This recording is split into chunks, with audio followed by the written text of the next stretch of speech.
Assalamualaikum warahmatullahi wabarakatuh.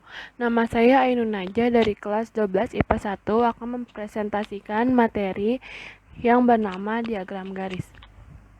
Diagram garis merupakan diagram yang digunakan untuk mewakili data yang diambil secara berkala dari waktu ke waktu selama interval pada waktu tertentu. Secara umum, diagram garis sering digunakan untuk melihat perubahan atau pertumbuhan sesuatu secara berkelanjutan. Misalnya, kenaikan angka kecelakaan per tahun, ukuran anak per bulan, dan sebagainya. Mirip dengan diagram batang, diagram ini pun juga menggunakan sumbu horizontal dan vertikal yang saling berpotongan, tegak lurus satu sama lain. Biasanya, sumbu horizontal menunjukkan waktu pengamatan dan sumbu vertikal hasil pengamatan yang dilakukan. Pasangan nilai pada sumbu horizontal dan sumbu vertikal dibuat dengan titik yang mirip dengan titik yang digunakan dalam diagram Kartesius. Selain itu, titik-titik tersebut berhubungan secara individual ke garis atau kurva. Seperti yang dijelaskan saat ini, dua sumbu diperlukan untuk menggambar pola linier, yaitu sumbu vertikal dan sumbu horizontal. Langkah-langkah pembuatan diagram garis. Langkah-langkah untuk membuat diagram garis. Yang pertama, atur poros secara horizontal atau mendatar dan vertikal atau tegak. Tulis nilai atau nama data pada sumbu horizontal dan frekuensi setiap nilai atau nama pada sumbu vertikal dan frekuensi setiap nilai atau nama pada sumbu vertikal dan informasi pada label kedua sumbu. Buat poin yang cocok dengan nilai atau nama setiap data dengan frekuensinya. Bergabunglah dengan poin yang dibuat dengan garis lurus. Beri nama diagram tersebut berdasarkan data yang diberikan. Yang pertama ada contoh soal 1. Untuk lebih jelasnya, perhatikan gambar berikut ini. Pada akhir 1995 sampai 2004, dealer mobil selalu mencatat jumlah mobil yang dijual. Berikut adalah laporannya. Nah, ini laporannya. Jadi tahun 1995 ada 15 mobil yang terjual. Tahun 96 ada 18 mobil yang terjual. Pada tahun 1997 ada 27 mobil yang terjual. Pada tahun 98 ada 21 mobil yang terjual dan seterusnya.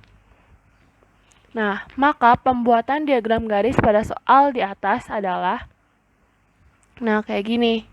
Jadi, garisnya ini sesuai dengan jumlah mobil yang dibeli per tahun. Jadi kalau misalnya 1995 itu ada 15 mobil, 96 ada 17. Nah, ini seterusnya jadi kayak gini. Nah, terus habis dibikin garis kayak gini, terus disambungin dari satu titik ke titik yang lain.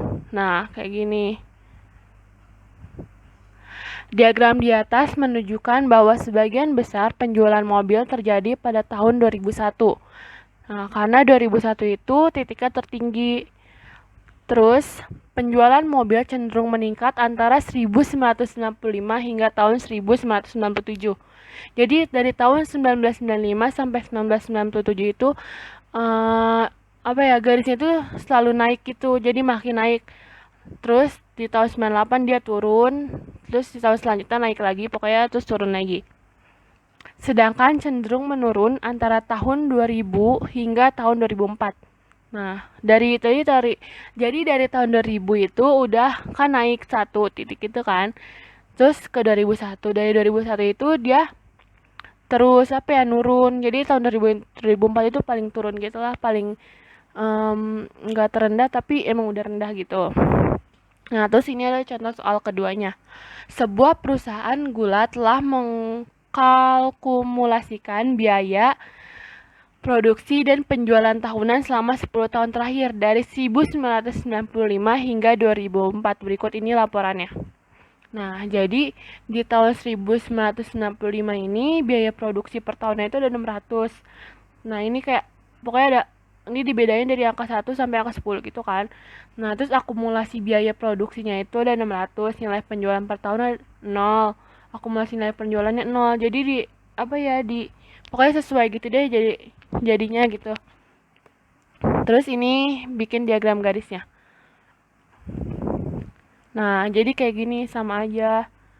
Tuh, jadi tetap naik dari tahun 95 ke akumulasi dari akumulasi biaya produksinya itu kan naik untuk titik, terus akumulasi nilai penjualan itu tetap naik juga kayak gitu.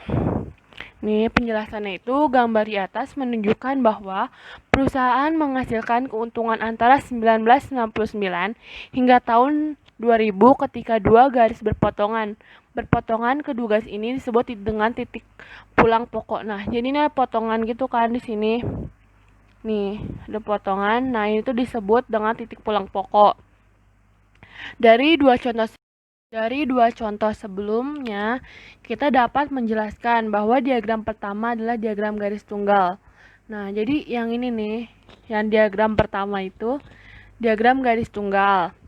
Sementara diagram kedua disebut diagram garis majemuk atau komposit. Itu berarti bahwa gambar di atas berisi lebih dari satu garis.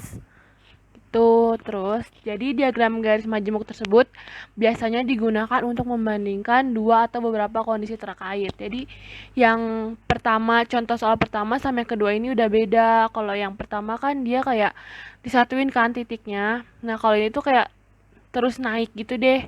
Pokoknya gitu. Terima kasih. Assalamualaikum warahmatullahi wabarakatuh.